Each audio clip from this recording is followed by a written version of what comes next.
bendiga, amados hermanos. Es un gozo para mí poder compartir la palabra de Dios con ustedes esta mañana. Vamos a estar abriendo las Biblias, vamos a ver varios pasajes. En este caso, el tema es la voluntad de Dios, y a veces cuando el Señor quiere hacer algo, lo hace y que a nosotros nos favorece, pero otras veces hay cosas que no son tan buenas, ¿sí? Son difíciles, son duras, pero también es la voluntad de Dios. Entonces, eh, cuando en los ejemplos que vamos a poner, que sucede lo de que el Señor libra cuando el Señor quiere y no libra cuando Él no quiere también, ¿sí? Y no hay problema con eso. De todas maneras, como al final vamos a ver, estamos todos en la mano del Señor y estamos en su voluntad. Entonces, en primer lugar, pues podemos ver el ejemplo que está en el libro de Daniel, en el capítulo 3, versículo del 1 al 30.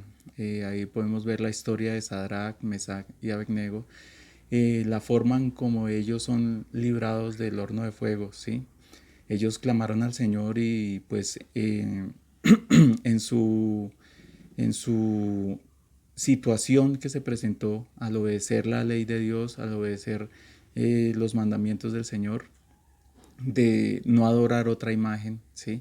Entonces, adorar únicamente a Dios. Entonces, son sometidos a ese castigo, y el Señor los libra milagrosa y maravillosamente, ¿sí?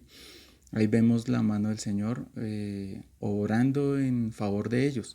También está el ejemplo en el mismo libro de Daniel, cuando Daniel es eh, sometido a un castigo como es el foso de los leones. Eso está en Daniel capítulo 6, lo podemos ver del versículo 1 al 28, usted lo puede leer tranquilamente en su devocional o en su lectura diaria.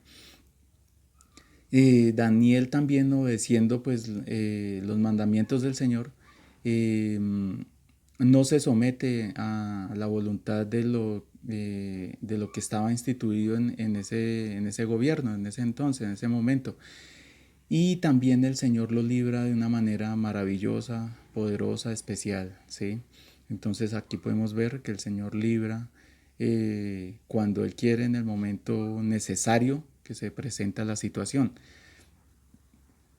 Pero también podemos ver el otro caso en Hechos capítulo 6, verso del 8 al 15, y continúa en el capítulo 7, verso 1 al 60. Vemos la historia de Esteban, ¿sí? Se desarrolla la historia. Él, cuando es interrogado y todo esto, él expone el desarrollo de la historia del pueblo de Israel, cuando estaban en Egipto, desde Abraham, ¿sí? Desde Abraham pasando por el pueblo de Israel en Egipto, los profetas, después los reyes, ¿sí? Habla de Salomón, de David, y al final habla del Señor Jesús, la forma como ellos lo atacaron y no tuvieron en cuenta la palabra de Dios para haber aceptado el Mesías como tal, ¿sí? Entonces ahí nos damos cuenta que Él es muerto, apedreado, y el Señor lo recibe, ¿sí? En ese momento uno dice, pero ¿qué pasó ahí? ¿Por qué de pronto los ejemplos anteriores son librados las personas, los personajes implicados ahí? Y Esteban de pronto pudo haber hecho más cosas, ¿sí? Pudo haber evangelizado también como los demás apóstoles y cosas así, pero el Señor tuvo a bien llevárselo en ese momento, ¿sí? Aparece solo en esa parte de la escritura. Y también en Hechos capítulo 12, verso del 1 al 19, podemos ver a Herodes que mata a Jacobo, el hermano de Juan, ¿sí? Pero Pedro, también, que fue encarcelado en ese momento, fue librado, ¿sí? Un ángel del Señor lo saca de la cárcel y bueno, sabemos la historia. Em, el uno es muerto, el otro es librado, ¿sí? Todo está en los designios de Dios, en la voluntad del Señor. A unos libra en un momento, ¿sí?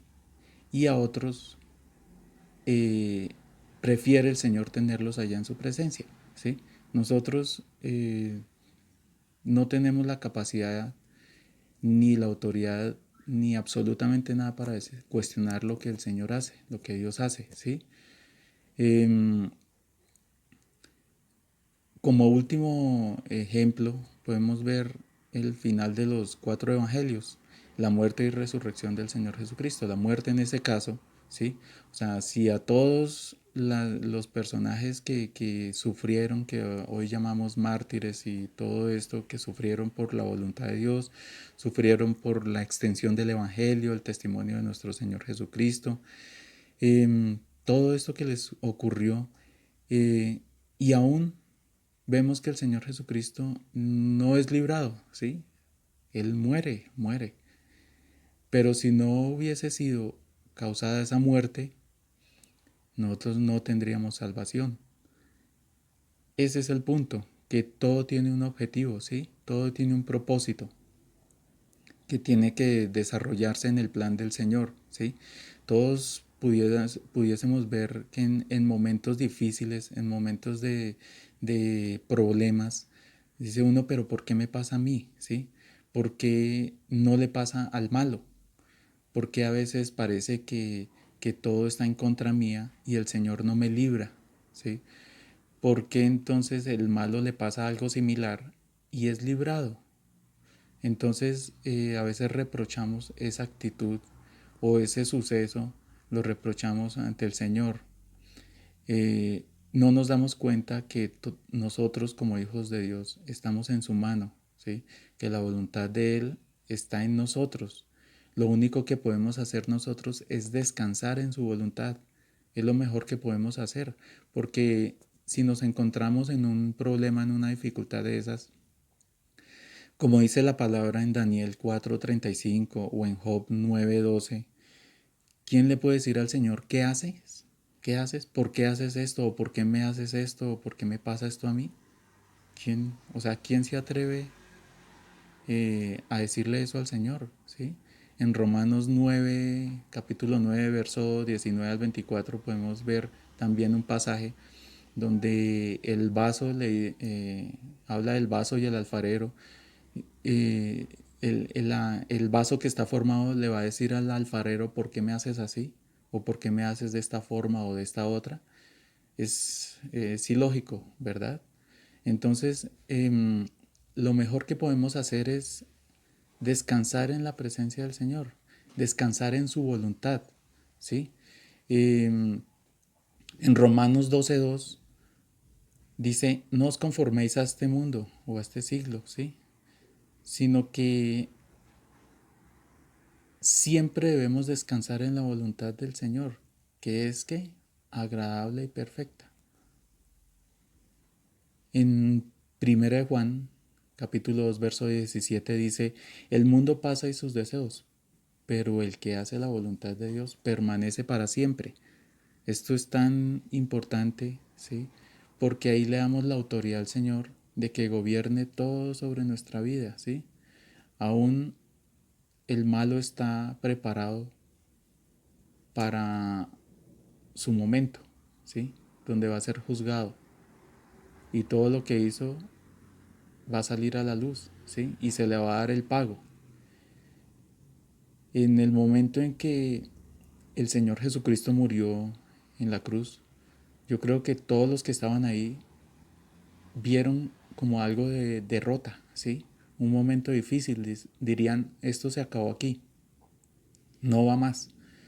Pero no se daban cuenta o no entendían que al tercer día esa supuesta derrota iba a ser la victoria más grande de la historia, que nos da a todos nosotros la salvación, nos cobija a todos nosotros para tener la vida eterna, ¿sí? Entonces, lo que parece una derrota en un momento dado puede ser una victoria posterior, ¿sí? Al otro día podemos ver la mano del Señor poderosa obrando en nosotros. Mm, de pronto pueda decir que no hay cosas malas, ¿sí? Es como usted lo vea, desde el punto de vista que usted lo vea. Entonces estamos en la presencia del Señor. Él tiene la voluntad en nosotros, porque nosotros se la entregamos. Nuestra vida le pertenece, somos nuevas criaturas, somos hijos de Dios, somos de Él. Nada es nuestro, no somos de nosotros. Tenemos un sello que es el Espíritu Santo y eso nos hace pertenecer a Dios. Entonces, pidámosle al Señor que nos guíe, nos ayude, nos bendiga, nos ayude a reconocer su voluntad en nuestras vidas. Señor y Padre Celestial, Dios mío, en este momento, con gozo y con alegría nos dirigimos delante de tu presencia, Señor, agradeciéndote por todo lo bueno y maravilloso que eres en medio de nosotros, Dios mío. Gracias, Señor, por bendecirnos, bendecir nuestra mente, nuestro corazón.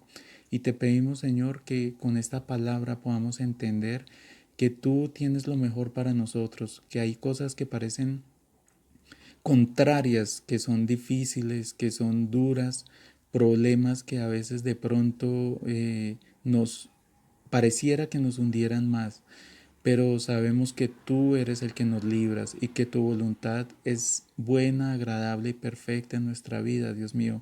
Lo único que podemos hacer es descansar en ti, Señor, descansar en tu voluntad, Dios mío, porque sabemos que no nos dejarás, Dios mío, Señor. No nos vas a desamparar, Dios Santo, Señor. Estamos debajo de tus alas y allí estamos confiados y seguros, bendito Dios. Te damos toda la honra, la gloria y la alabanza, Señor. Todo mi hermano, mi hermana que necesita de tu ayuda, de tu guianza, de tu apoyo, por favor, bríndale ese soporte, Dios mío amado, esa fortaleza y ese ánimo para superar la dificultad que se presenta, Dios mío bendito. Muéstrale, Señor, que es más que vencedor en ti, Dios Santo, Señor. A ti sea toda la honra, la gloria y la alabanza. En el nombre de Cristo Jesús. Amén y amén. El Señor los bendiga, amados hermanos.